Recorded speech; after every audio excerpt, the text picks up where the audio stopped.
And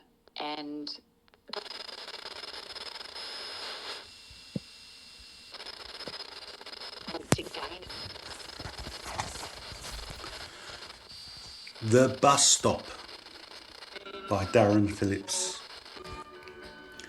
The rain came down murderously hard in that quaint English town, bouncing off the bonnet of the little two-seater sports car, windscreen wipers thrashing at full pelt. It was dark, it was windy, it was horrible. Through the blur of water on that desolate road, he spotted a bus stop, dimly lit with a strange green glow. 3 shadowy figures sat miserably inside. As he approached, one figure jutted up and signalled him with a hitchhiker gesture. He was sure he saw his friend.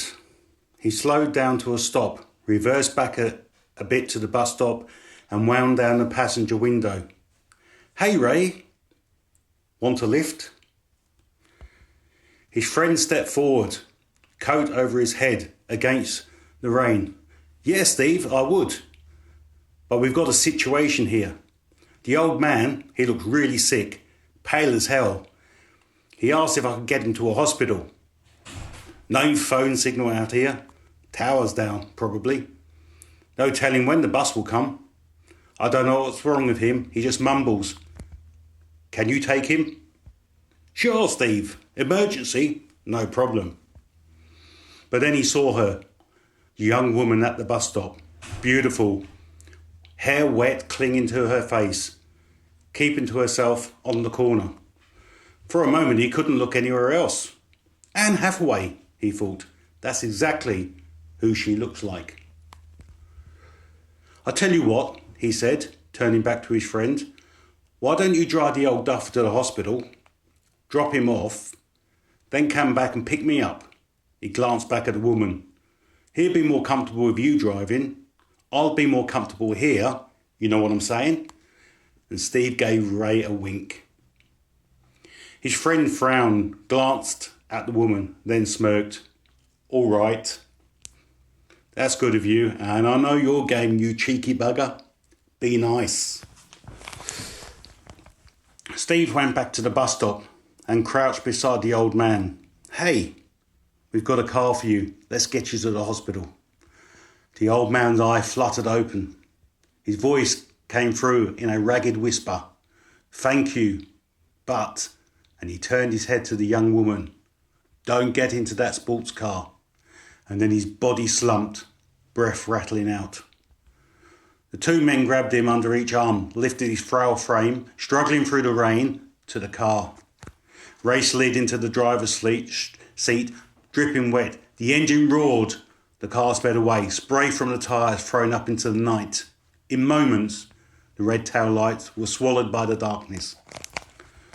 Steve was left standing with the beautiful woman at the bus stop.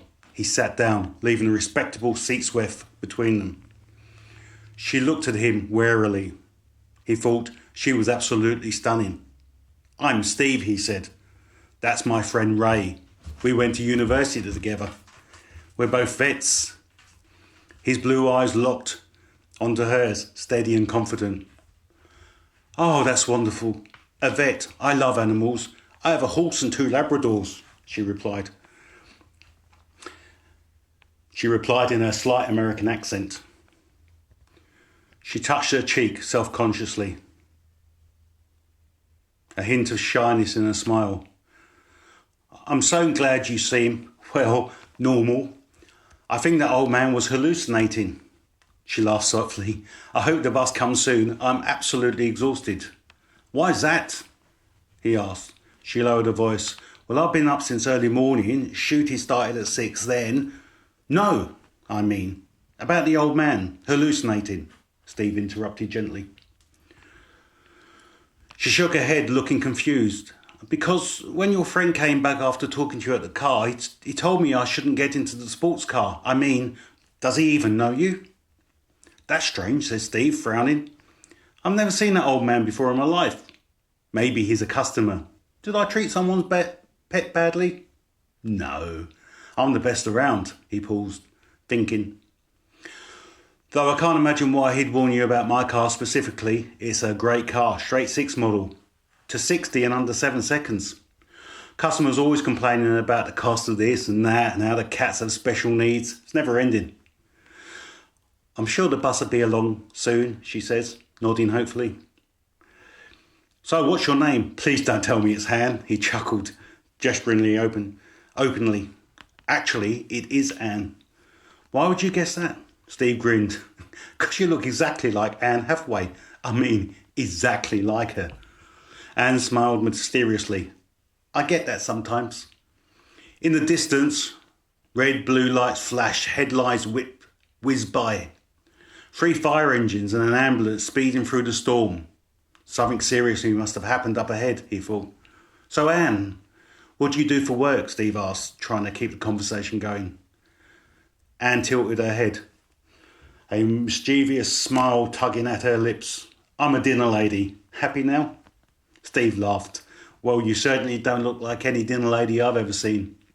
Obviously, Anne responded in a sarcasm gentle but pointed.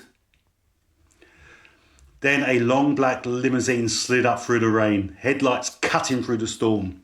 The driver got out, covering his head against the downpour, and ran into the bus shelter. Anne, thank God you're here. I was starting to panic, the driver said loudly. Clyde, perfect timing. Let's get to the hotel before it gets any worse, Anne replied, relief flooding her voice. She turned to Steve. It was lovely meeting you, Steve. Take care. She climbed into the limo, and just before they were pulling away, the car stopped.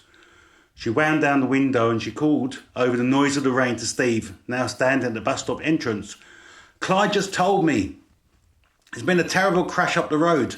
A sports car's lost control on the corner. I do hope your friend will survive, although Clyde said 2 are dead. So when the bus comes, you might be in for quite a wait while they clear it all. Bye. In the limousine disappeared into the night and Steve sat there alone, drenched, staring at the empty road. A sports car, he thought. I bet it's not a straight 6. But the beautiful librarian... If it was part-time,